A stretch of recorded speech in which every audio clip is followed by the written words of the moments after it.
Okay, good afternoon, everybody. I'd like to welcome you all to our 42nd Annual General Meeting and also, of course, our first ever virtual Annual General Meeting. A couple of housekeeping things.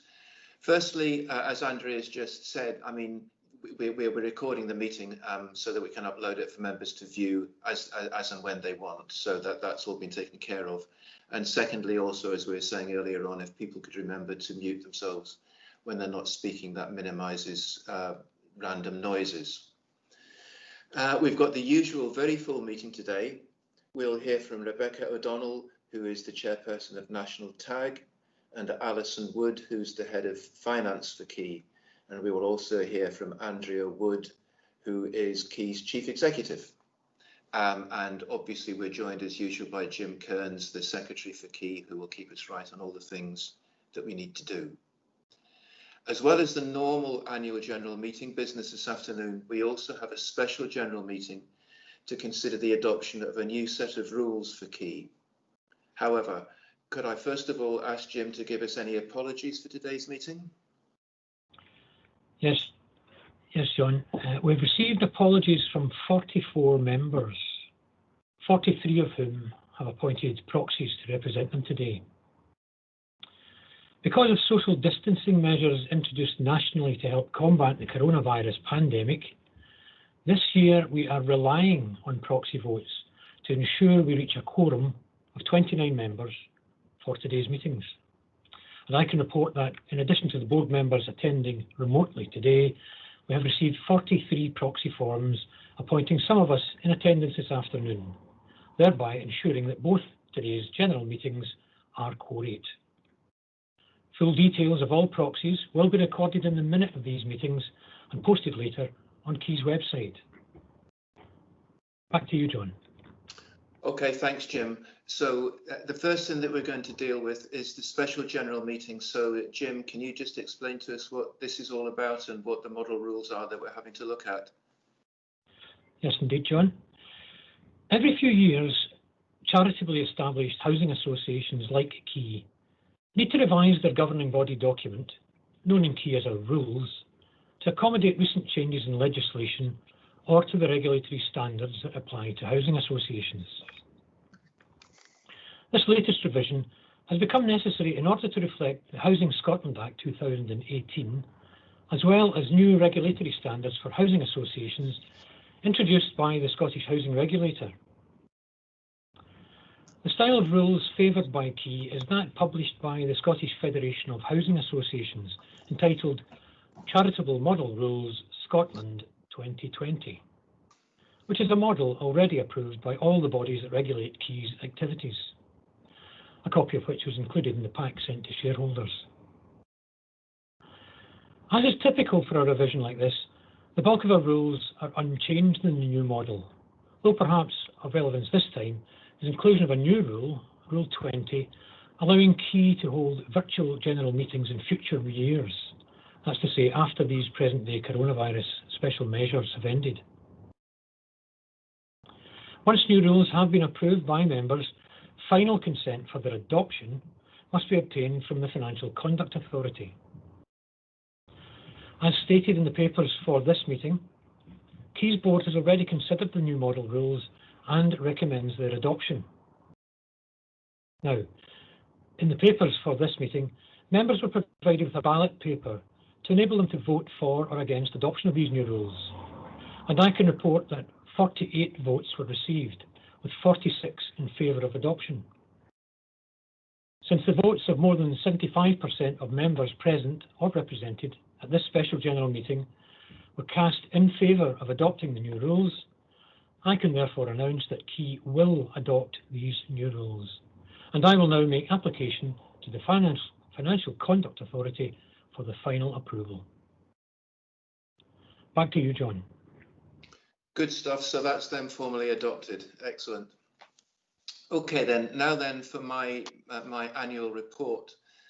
As usual, in my annual report, we'll look back on the achievements during 2019 and 2020. And obviously, later on, the annual general meeting will be adopting the accounts for the year to March 2020. However, It was at the end of March this year that we all suddenly went into lockdown, so it would seem very odd indeed not to refer to that in my report. The last 6 months have been like no other period in all of our lives, not just in Scotland, but across the whole world. None of us could have predicted just how much our world would change in a few short months. And so this year, I will also be talking about some of the things that have been happening over the last 6 months, as well as in the previous year. Against this backdrop, we have been overwhelmed by the responses of the people we support, their families, and our staff to these challenges. The theme which runs through this year's annual review is therefore all to do with appreciation. Appreciation of the resilience, warmth, kindness, commitment and creativity that has been so evident right across the organisation, both before and during COVID. You can see here the front cover of our annual review for 2020, which will be available to view on our website and Facebook pages after the AGM. We're privileged again to feature an amazing piece of art by someone we support, Ralph Douglas, who is a regular at Project Abilities Workshops, an organisation with whom we have had a great partnership over many years. And as always, we are grateful to them and to Ralph for their permission to use this wonderful painting. The annual review also includes a special publication to celebrate Community Lifestyle's 25th anniversary. In its early days, Lifestyle played a huge role in supporting people with learning disabilities to move out of long-stay hospitals like Lennox Castle and return to the communities they had left behind. We are proud that some of these people are still part of the Community Lifestyles family today, and we hope you will enjoy reading some of their stories. I hope you will agree it all looks fantastic, and we are very grateful to Jan Murdoch for all the hard work she has put into the publication again this year. Throughout the year, we have maintained our focus on continuing to deliver high-quality supports, as well as responding to opportunities for some growth and development too. Working in partnership with individuals and their families, we have developed 173 new support arrangements in 16 local authorities, added to which we were delighted to begin supporting 20 people in South Ayrshire, and this is a completely new local authority area for us. The board has worked closely with National TAG this year to develop our new strategic plan, which will guide our work over the next 5 years. This document tells people inside and outside the organisation what we want to do and how we will do it. We have been talking about things like making sure people have their human rights met and have opportunities to live good lives in their community, as well as making sure we recognise and support our workforce, who are, of course, the people who provide that support. Our core mission remains the same, to support people to live the life they choose, close to their family and friends, and as equal citizens connected to their communities. Our plan describes how we will work together with the people we support, their families, our workforce and other stakeholders to achieve this. TAG has also been helping us to have a national consultation with the people supported by key and community lifestyles called Your Life, Your Support. Over 800 people from Thurso to Stranraer took part in the workshops, which focused on choice and control. The consultation was an opportunity for people to tell us their experiences of their support and make suggestions about where there are improvements that they would like us to make. And you can read more about these workshops in the review. I would also like to take this opportunity to thank TAG for their amazing support to the organisation, the people we support and our staff through the pandemic. They worked alongside staff from Key and Lifestyles to find ways of keeping people active, engaged and connected in the most creative of ways, and we are indebted to them for their commitment and hard work. So a huge thanks to Liam and Kirsten, members of TAG and all the community development workers for their outstanding contributions. You can read more about our work with TAG in the review, and we will also hear more from Rebecca towards the end of the AGM. Our review features many stories about how people across key and community lifestyles have responded both before and during the pandemic. While we haven't been able to do everything we used to, amidst all of it, people were generous with their skills, talents and endeavours. You will hear from Laura, who lives on Skye and shares some of the things she has been doing to keep active during lockdown, and from Stephen and Colin, great friends who decided to move in together when they realised the changes would have a major impact on their friendship. You'll also hear about how people have tried technology for the first time to stay connected, but most importantly, how they looked out for each other, particularly those who felt lonely, isolated, and afraid about what might happen.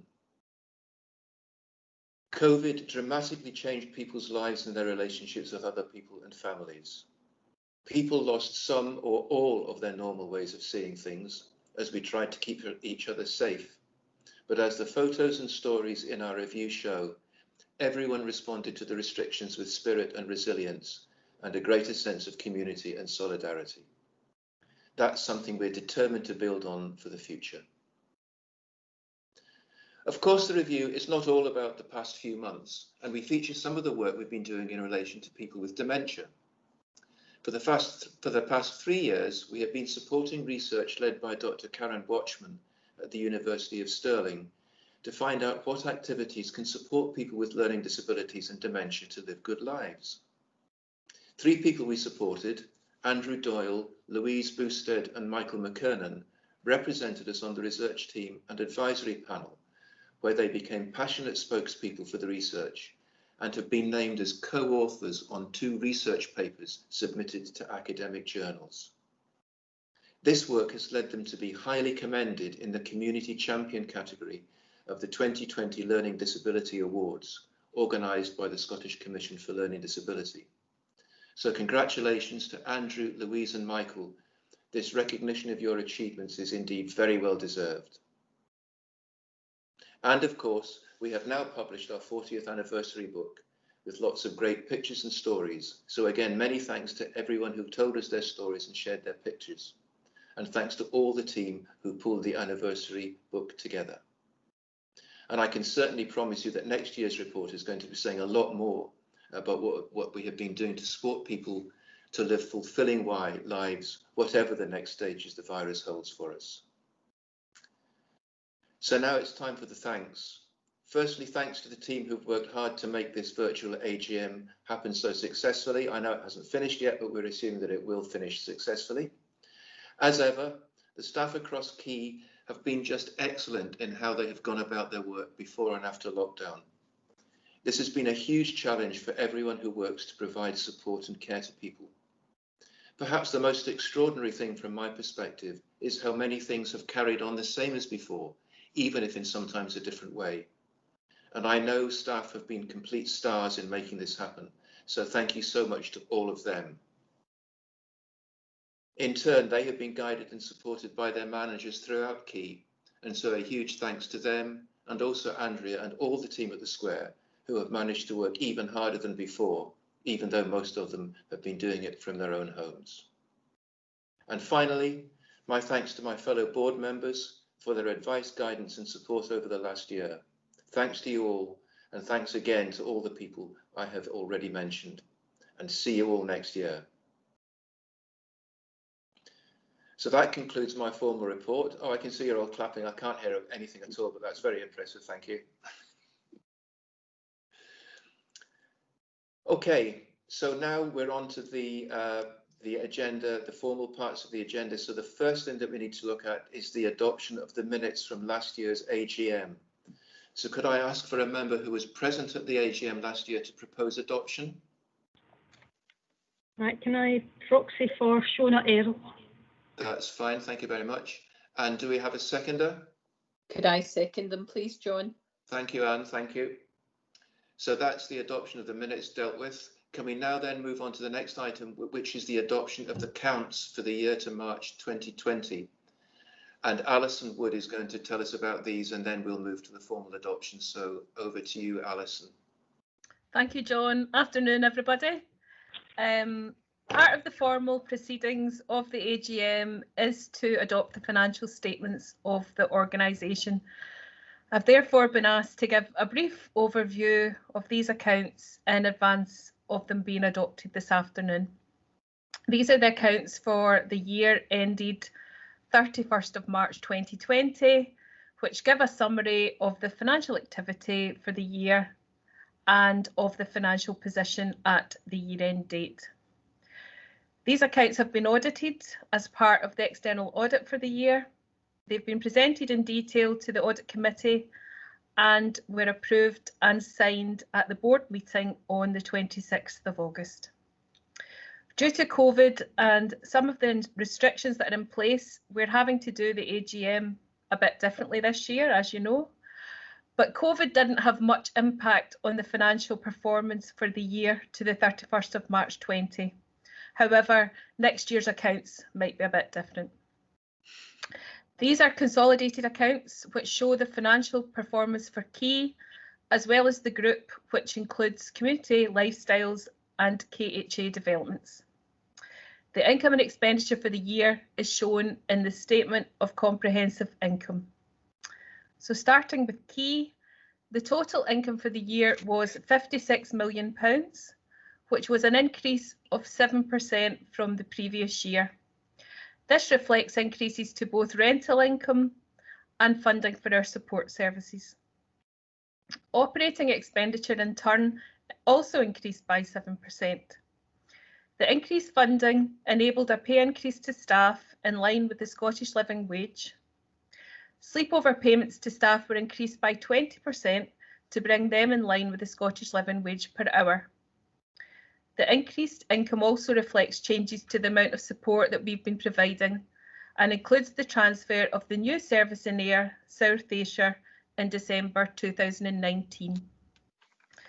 The consolidated income for the year was £72 million, and this represented an increase of 6.5% with associated operating expenditure of £69 million. As per Key, Community Lifestyles were awarded increased support funding during the year and increased payments to staff accordingly. As well as the revenue expenditure for the year, Key also invested just over £550,000 in our housing stock during the year, which includes replacement kitchens, bathrooms, windows and heating systems. There was also further investment of £43,000 in other fixed assets such as IT equipment and furnishings. As well as this expenditure, there were also payments during the year to repay housing loans and a significant annual payment towards the defined benefit pension deficit.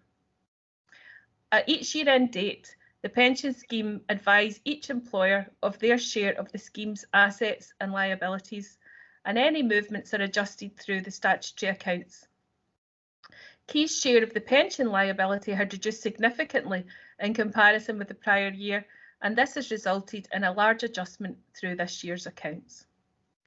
All of this activity in the year resulted in both Key's cash position and the group's increasing compared to last year, although both are a bit less than we would like for such large organisations. The cash flow movements in the year are shown through the Statement of Cash Flows. The year-end assets and liabilities are shown in the Statement of Financial Position and reflect an overall increase in both net assets and reserves for both Key and the group.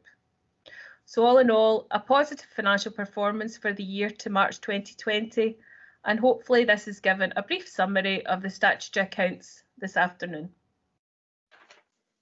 Excellent, thank you very much, Alison. So could we now have a proposer and a seconder for the adoption of the accounts up until the end of March 2020? So a proposer? I'll propose as proxy for Ewan Hamilton. Thank you, Liam. And a seconder? And I'll second as proxy for Wendy Hall. That's great. Thank you very much again, Liam. So that is the accounts duly adopted. The next piece of formal business then is the appointment of the auditor for the year ahead. The board is recommending the appointment of Assets Audit Services Limited Chartered Accountants, who were previously known as Scott Moncrief and who are our current auditors. So we're recommending them as the external auditor for the year to the end of March 2021. And again, could I have a proposer for that, please? I'd like to propose as proxy Lynn Doyle. Thank you very much. And a seconder?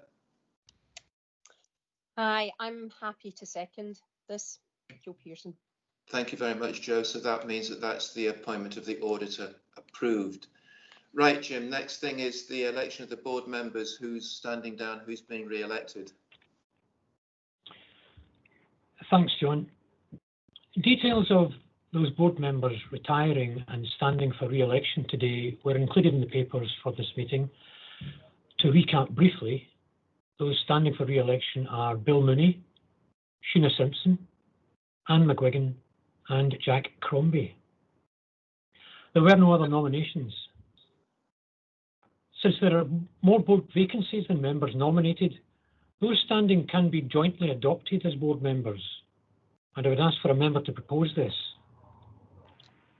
Can I proxy that for Pamela McCann? Thank you. And another member to second this? I'm happy to second. Thanks, Jack. Back to you, John. Okay. So moving on, Andrea, you're going to give us your report, please. I am. Thanks very much, John. Good afternoon, everyone. So in thinking about my report this year, I was reflecting on the value and purpose of the support that we provide in Key and Lifestyles.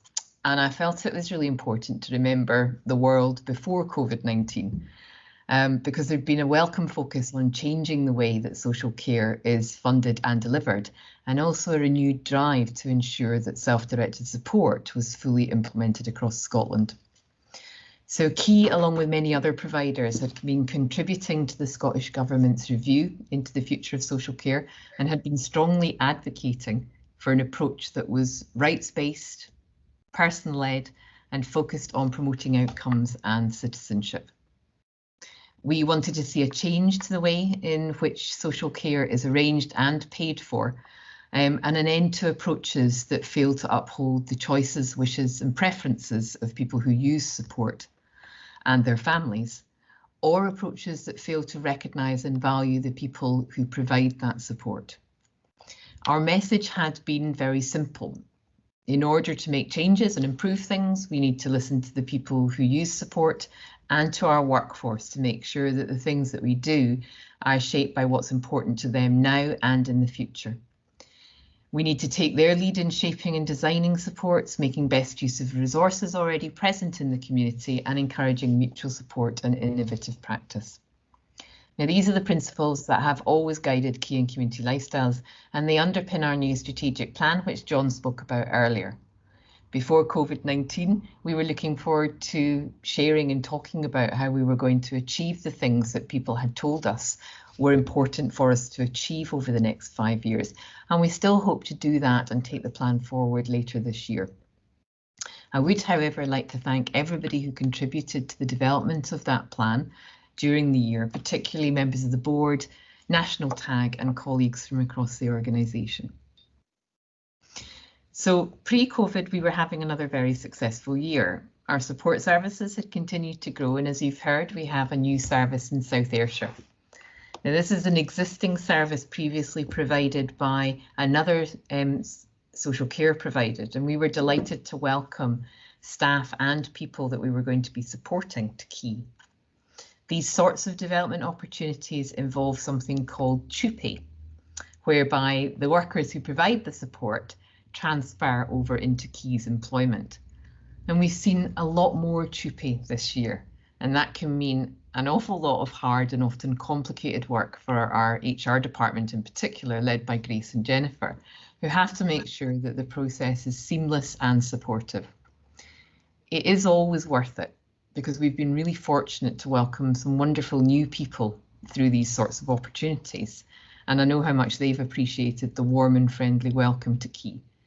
But I did want to take the opportunity to say an enormous thank you to everyone involved in this work. I do appreciate how much time and effort it takes. Key Housing Association has again managed to get a really good report card, and our housing and maintenance teams have been working really hard to provide an excellent service. Overall satisfaction with the housing service increased to 95% from 89% in the previous survey, with satisfaction with our repairs and maintenance service also high at 96%. And this is significantly better than the national average of 90%. So great feedback from our tenants, and thanks to our housing, repairs and maintenance teams for their hard work again this year. In relation to our support, we looked at the care inspectorate gradings to see if we're doing well or not, and we've got 16 registered services across Key and Lifestyles, all of which have been graded as good, very good or excellent for the quality of care and support that they provide. Now, this is an excellent result, and our managers deserve a huge vote of thanks for their hard work and commitment to quality and continual improvement. They have really important roles to play in providing effective leadership, support and guidance for our teams, and they're often the key people in determining the quality of support that a person receives. Our managers' conference this year gave us yet another opportunity to hear firsthand from this group of exceptionally talented people and to thank them for their continued commitment and dedication to our work. So it's a short but positive report again this year. And before I finish, I would like to say a few words about the extraordinary response from the people that we support and our staff to the COVID-19 pandemic. Key and Community Lifestyles had a huge part to play in assisting with the ongoing response to COVID-19 and in keeping people safe and well. And as John said, we have been really inspired by the ways in which the people we support and their families have responded to the restrictions. Their resilience, their positive attitude and their determination to find ways of staying engaged and connected was incredible, and we are so grateful for their continued ability to respond to this ever-changing world. So a really big thank you to everyone for following the rules to keep safe and well throughout the last 6 months. It has meant a great deal and we really do appreciate it so much. Our grateful thanks also to all the staff at the Square who've responded with such energy and resourcefulness to finding new and sometimes creative ways of providing their essential support to our services. I'm very aware of how challenging the last 6 months have been, and the volume and complexity of work that people have been dealing with has been quite extraordinary. We really are hugely grateful to everybody for the things they've achieved. Whether people have been dealing with our ever-changing guidance and reporting requirements, delivering training, sourcing PPE, dealing with administration, finance, or providing essential services to our staff, our tenants, and the people we support, their contributions have been outstanding. And finally, to our area and operational teams, led by Jean, and of course our frontline managers and our staff providing support. Without their commitment and dedication, we would have been unable to respond to this crisis, and they have all risen to the challenge with energy, commitment and compassion, and quite a bit of humour at times to keep people going. In these exceptional times, they have demonstrated that they are always ready to go the extra mile to ensure that the people we support are safe and well connected to the important people in their lives and able to enjoy activities even with the current restrictions in place. And they've done this while dealing with the same personal anxieties and concerns that everybody in society has. So we are really very proud of each and every one of them. These have been exceptional times, but we have a really exceptional workforce, and I really just wanted to pay tribute to their incredibly high standards of professionalism and their kindness, passion and creativity. We also have an exceptional board who has brought tremendous insight and experience to help us shape our response to the pandemic and have kept the safety and well-being of the people we support and the people that we employ at the heart of every decision that's been made. Now, a number of you are at the meeting today and it's wonderful to see you. And I'd just like to thank everybody on the board for their guidance and support to all of us during these really difficult times. It is likely that we will continue to have some fairly difficult months ahead of us, but we all have a part to play in making a difference and helping to support our colleagues, communities, people we support and their families. There will also at some point be a need for people to pause and draw breath and to try and make sense of what's been experienced to inform what we do in the future. We'll look forward to doing that with the board and our colleagues from across the organisation at the appropriate time. So as I reflect upon this exceptional year, my final words really are that I am inspired and humbled by our people's generosity of time and spirit and by their selfless commitment to our work. We owe a great debt of gratitude to everyone involved in Key and Community Lifestyles for all of their contributions, and for the extraordinary things that they've achieved again this year. So thank you very much, and I'll now pass over to John again.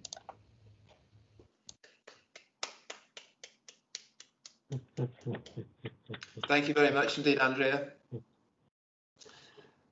At this point in the meeting, we would normally be turning to Rebecca, who would stand up and give us her report, but I know that Rebecca's on the meeting virtually, but she's not going to be able to do it in person. However, she has recorded her speech and included at the end of it a wee bit shorter, but nevertheless still the usual brilliant review of the year. So Liam, can you start Rebecca's recording for us, please?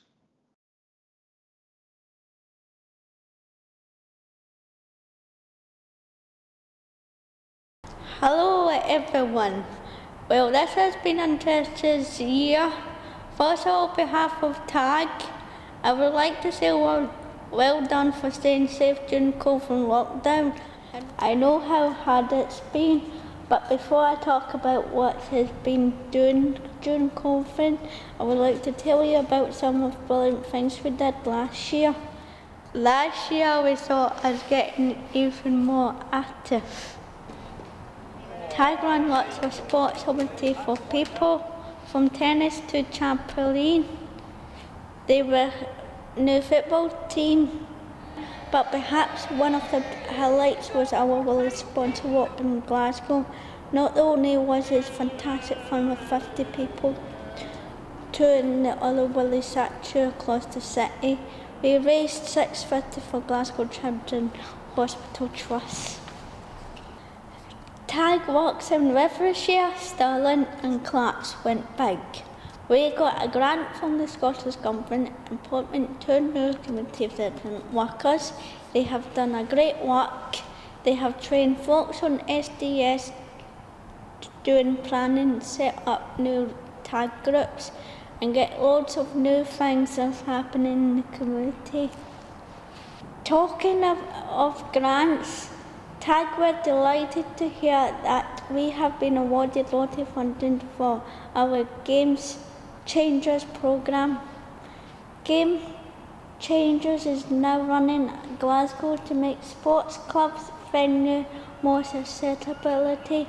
We will be running sports over to across the city and support people get coach sessions and take up coach roles. Last year, we also had an important meeting with Key's board. Every 3 years, Key write a strategy plan. This is like support plan for the whole organisation.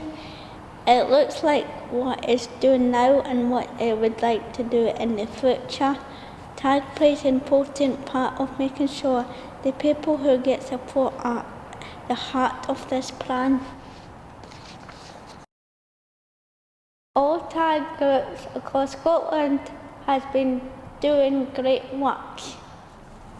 We've been involving in conversations, running fun events, proving information, and it really make the most of Facebook and Twitter.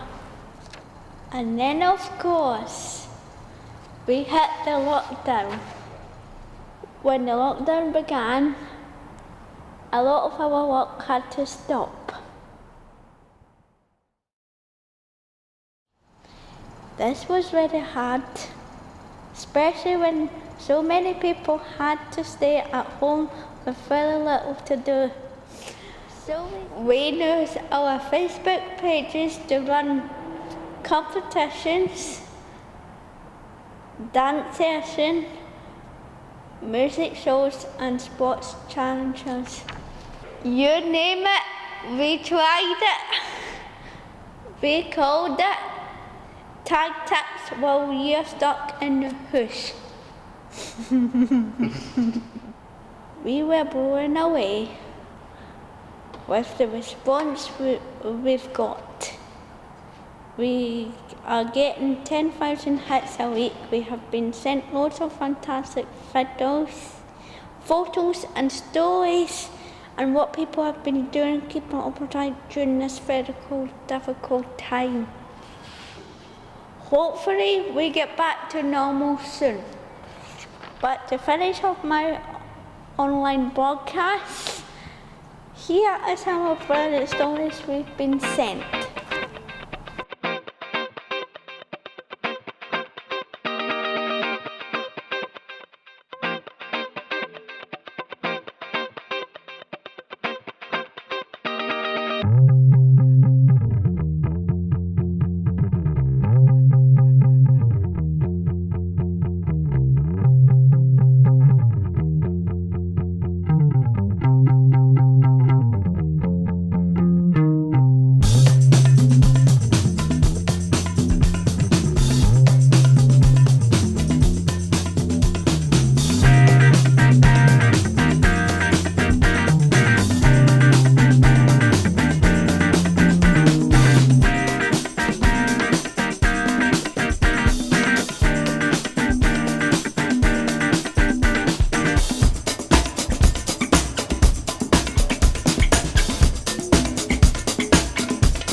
Take care and stay safe.